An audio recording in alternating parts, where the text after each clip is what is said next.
Hello everyone, and welcome to our Facebook Live. My name is Andy. I'm one of the trainers here in the Cat Ambassador program, and I'm here with one of our famous ambassadors. Her name is Kris.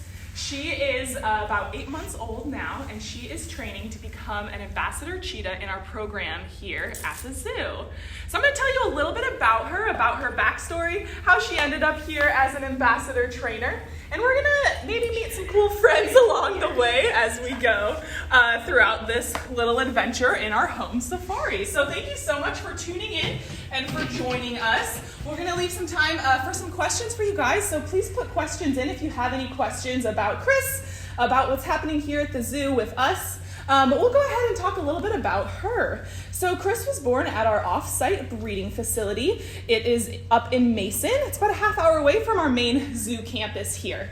Now, she was the only surviving cub from her litter. And when that happens, a mom cheetah will not raise a solo cub by herself. This happens in their natural range, but it also happens at zoos. And so when that happens at a zoo, we want to make sure that we can still ensure that cub survival. These guys are an endangered species, so every cheetah, ooh yeah, it's a good scratch spot. Every cheetah is critical to their survival. And when we have a solo cub like that born, we're able to hand raise them, and they can become ambassadors as part of our Cat Ambassador program here at the zoo. So what it means to be an ambassador is she's able to do educational programs just like this, where she's up on a table talking to, well, she's not doing the talking, it's usually one of us doing the talking, guests, and she'll go to schools, visit kids in their gymnasiums, do educational programs, and it really makes a difference when people are able to visit with a cheetah and see them and realize that these are really amazing cats that should be conserved and should be saved. Aside from that, she also will be part of our running program here at the zoo. We have a football field sized running yard where Kris is slowly learning how to become a runner in our running program. I actually just wrote a blog about her training up to this point, so if you guys need some extra reading while we're all stuck at home during this time, you can go ahead and check that out. That is linked as well on the zoo's Facebook page for this home safari. Now, something else that's really cool about Kris is her personality. So Kris is a really fun cheetah to work with. She is very brave when it comes to cheetahs. Cheetahs are not typically the bravest cats. They're typically scaredy cats. But Kris, she loves all new situations and environments. So if you guys stay tuned till the end of this video, we might have a very first thing for Kris that we are saving for you guys to experience with us here today at the end of the video. So stay tuned for that as well. Now, a lot of you have been asking what you can do to help the zoo during this time. We are closed to the public, so we are not getting our normal revenue streams that we would this time of year. So something you can do that will really help is to donate to the amazing care that we still have to give to all our animals every single day. And you can go ahead and click on this post here. There is a donate button. And if you could share as well, that would help us to help with all our animal care and the great conservation work that we do with them as well. All right, Kris is going to keep exploring around here. But you know, there's something that's really cool about ambassador cheetahs that you may have noticed or seen before online. And sometimes they get a fun little companion to grow up with. And having a companion is really essential. Since Kris didn't have any of those cheetah siblings to grow up with, we got her a little friend to grow up with. So let's see if he wants to come make an appearance here for you.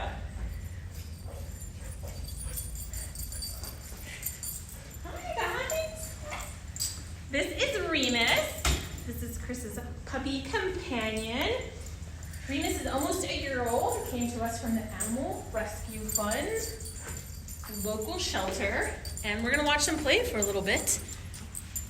Get excited. While we're watching them play, several people have asked why Kris has spots and also why she has stripes on her tail. Yeah, so those spots are really important to help cheetahs to camouflage. It might not seem like that in this environment where we are indoors because it's a little chilly outside for us, but on the African savanna, those spots help to break up her silhouette so that she can hide in those grasses. Cheetahs can have upwards of 2,000 to 3,000 spots. And what's also really cool about their spots and their tail pattern is that is unique to each individual cheetah. So just like we have a unique thumbprint that defines us, each cheetah has a unique spot pattern.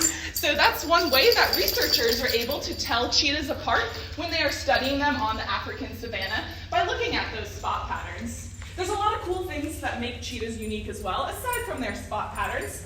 One thing that you will notice, and it's a way you can tell all cheetahs apart from other cat species, is the malar stripes they have on their face. Those are those big black lines that go from their eyes down towards their mouths, and those help them to hunt during the daytime.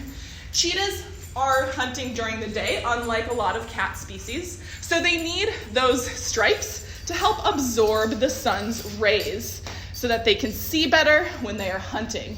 Cheetahs have excellent sense of vision. They can see for up to 3 miles in perfect detail. That would be like if we were standing on a beach and looking down, we could see individual grains of sand. That's how amazing their vision is. So what a cheetah's gonna do is they're gonna use that vision to find their prey. They're gonna be hunting things that are about 40 pounds or less. Things like impala, maybe some small gazelle, maybe some other baby and smaller animals that they can hunt. But when things are smaller, they tend to also be quicker. Now, that's why cheetahs have to be so fast, is because their food is fast. It's not like we humans have to be particularly fast to, say, catch a pizza, right? Now, these guys, if they're hunting really fast impala, they have to be able to catch it. So they have a ton of unique adaptations that allow them to be skilled runners. Cheetahs can run up to 70 miles per hour, which is the fastest animal on land. They can even go 0 to 60 in 3.4 seconds, which is faster than most sports cars. Now, something that's really cool about cheetahs, aside from their incredible speed, is if you look at their tail. So they have a very long tail, but their tails, they are flat. They're not flat like a pancake though. They are flat on the sides. So if you, look, you got a great look of it right there. So if you look at that tail, it actually helps them to make sharp turns when they're chasing after prey. Just like she's doing right now as she's playing with Linda with that toy. She uses that tail to help her keep her balance as she's running around. That's one unique thing about them. You'll also notice, if you look at her paws right now, she's laying there on the ground, her nails are out. So most cats have what we call retractable claws, right? Their nails are gonna be able to come in and out as they need to use them, like when they're climbing, just like your house cats at home have. But cheetahs, their nails are always out. That's because they act like they're built-in running cleats. So at any point in time, they are ready to run and get started. So a lot of you are probably wondering why there's a puppy in here. We kind of introduced him a little bit earlier. His name is Remus. He is almost 1 year old. He will be 1 year sometime in April. We're not exactly sure when his birthday is because we did get him from a rescue. So we got him from the local animal rescue fund, which is out in Amelia Township. And we were really looking for a dog that would be a great companion for Cheetah Kris here. So we wanted a dog that had a great personality. We didn't want one that was maybe too aggressive. We didn't want one that would maybe just lay around all the time. We wanted a dog that would play, that would engage with Kris, just like her siblings would engage with her if she had had siblings. And so that's where Remus came in. We met with a lot of puppies at the shelter when we were trying to pick which one would be perfect for Kris's companion. And Remus stuck out to us right away. I mean, he's obviously adorable, so that helped, but he just has always had the best personality. And we're really, really proud of how he's matured into an ambassador for cheetahs, but also for dogs worldwide. He's a great dog and is doing a great job here as Cheetah's companion and friend. Now, not to worry though, these guys a lot of times will get asked, well, isn't Kris gonna chase him and do what happens when they get older? Well, these guys, they're siblings. They grew up together, so that's kind of how they see each other, as siblings. They met when they were really little, and it did take some time for them to get to know each other and be comfortable like they are today. But it's just like your siblings that you have at home. You know, you love them and you like growing up with them, but maybe eventually you don't want to share a room with them anymore, right? So eventually we all grow up a little bit and want to move on. And cheetahs, they naturally will separate from their siblings and their mom when they're about 2 years old. So that is typically when we will see the separation between Kris and Remus, and that's also what we've seen with a lot of our other cheetah dogs that we've had in the past here at the Cincinnati Zoo. Kris and Remus are our 7th cheetah dog pair. So we have had a bunch of dogs here to help be that sibling for our ambassador cheetahs. Maybe if you guys have been around the zoo before and you've seen the cheetah encounter before, you have seen our other cheetah dog. His name is Moose. He just turned 4 years old last week with his 4-year-old cheetah named Donnie. So those two are still hanging out together. Occasionally you will see cheetah dogs, they get to decide how long they want to be with their cheetahs. So those two still hang out and have fun. But it also is partly due to the fact that Donnie is a boy cheetah and Kris here is a girl cheetah. So boy cheetahs will sometimes stay with their brothers throughout their entire lives. And when they do that, they form what we call a coalition. So that's what you call a group of cheetahs. So sometimes male cheetahs will stay together, but females are pretty much always going to separate on their own and live a solitary lifestyle like a lot of other cat species. Two questions before we head in the other direction.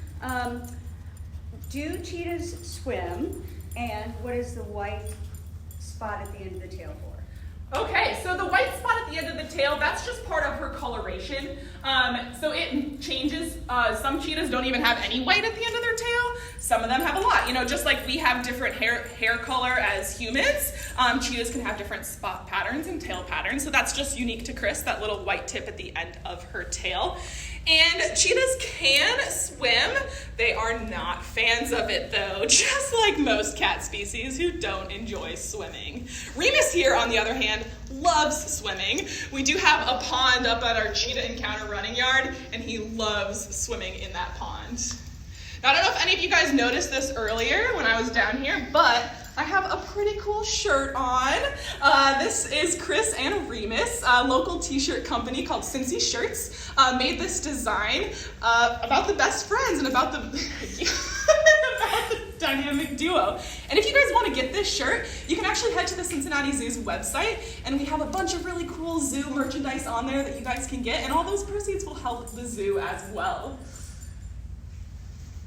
Do we have any other questions before we go on our next adventure? How well do they hear, cheetahs? How well do they hear? You know, hearing is not their best sense. I would say that is definitely eyesight. They can hear pretty well though. They're gonna use that eyesight, like I said, to get as close as they can to the prey. So they can see for up to 3 miles. They like being really high because that increases the distance that they can see. So what they're gonna do is they're gonna try to get as close as they possibly can to that prey before they break into their sprint. Because cheetahs, while they are remarkably fast runners, they can only run that fast for about a minute. So if they did not get close enough to their prey in order to catch it in that 1 minute, then they're gonna have to go and rest and wait probably another few hours before they can build up the energy to do that sprint again. So these guys, they are not marathon runners at all, but expert sprinters. Greer from Illinois wants to know if cheetahs like catnip. Do cheetahs like catnip? You know, some of them, but most of our cheetahs are not too big of fans of it. I mean, I don't say they don't like it, they just don't really engage with it like your house cats at home do. We have a lot of really great enrichment that we do for our animals here at the zoo, and the best enrichment that we have for our cheetahs is running them in our running yard and on our lure machine, which is really amazing. If you have not seen it yet, definitely have to come and check us out at the Cheetah Encounter. We're one of the only zoos in the country that has cheetahs running in a fashion like that. And we are also one of the first ones that figured out how to do it. So it's really cool here at Cincinnati. We have 10 ambassador cheetahs, including Kris here today, that are part of that program. So come check us out if you haven't seen it yet.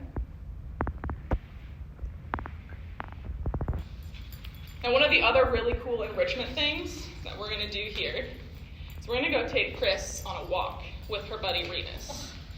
So our ambassador cheetahs are trained to walk on a leash, and it's really fun for them because that's some great enrichment. Like I said, these guys are very visual animals. They love seeing things. That's the best way to enrich cheetahs. One of the most creative things we've done to enrich our cheetahs is put like a big television outside of their houses. They actually like watching TV, which is pretty fun. But that's what they really love, is being able to see and use that amazing vision. So we're going to go ahead as we get some more of your guys' questions in here. But before we do that, we do have a fun activity for all you guys at home. You want to do something fun and have a fun craft with Kris and Remus. We want you guys to get creative and use recycled materials to make your own Kris and Remus. So the best suggestion I can give you guys is using something like a old paper towel tube or toilet paper roll, and make that fashion it in a way that it looks like Kris or Remus. Maybe get some paint, some markers. Use your creativity and see what you guys can make and make the dynamic duo, and maybe see what the differences are between Remus here and Kris. Maybe one of them is going to have more spots than the other. We really want to see what you guys have and what you can bring, so please tag us if you complete your creations. Tag us here at the Cincinnati Zoo so we can see that and share it on our social pages as well. All right, we're going to go ahead and get ready, and we're going to take these guys on a walk around the zoo. This is ready.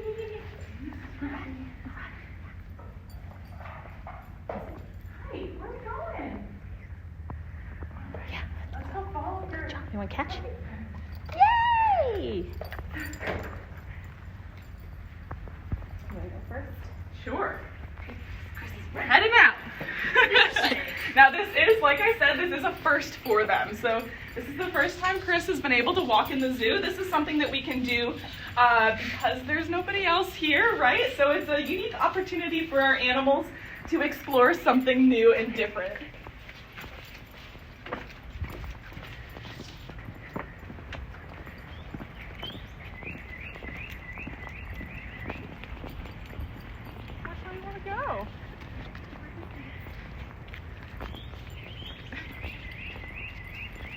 Oh, we're not sure of the statue. Looks like some lions. The actual lions are locked inside, so that would be a little too scary.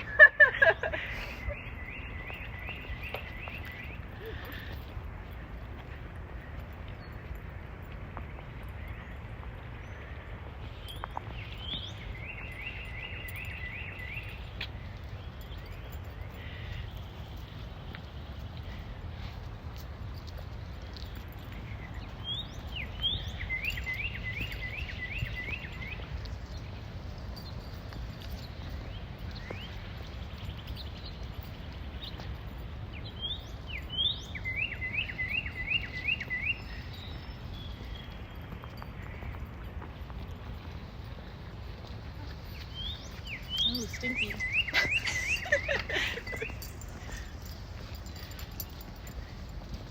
Uh-oh, baby giraffe. Ooh, the baby giraffe. Yeah. I don't think she didn't notice.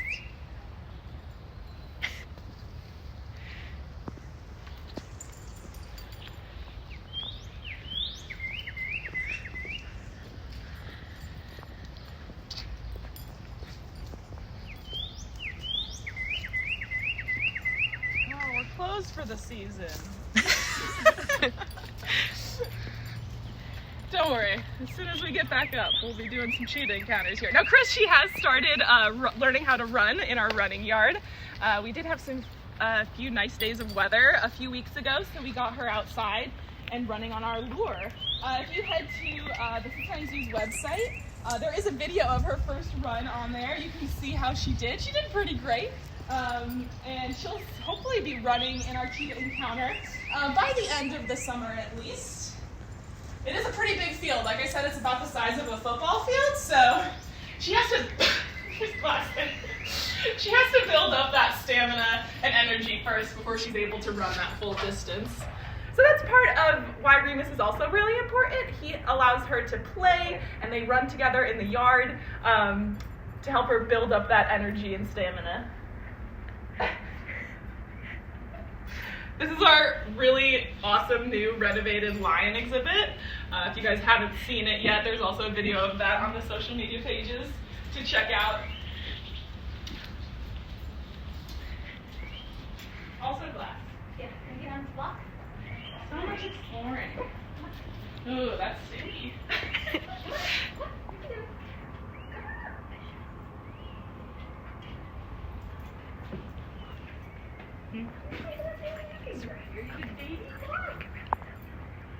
All right, should we head over by Remus and say goodbye to everyone?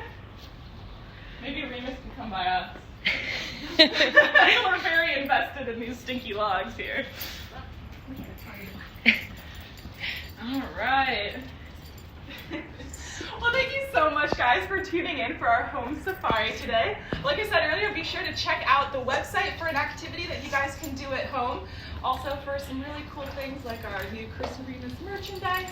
And please donate if you can to help the zoo and all the great care that we're providing for our animals. Stay tuned tomorrow at 3 o'clock for another home safari. I believe it's our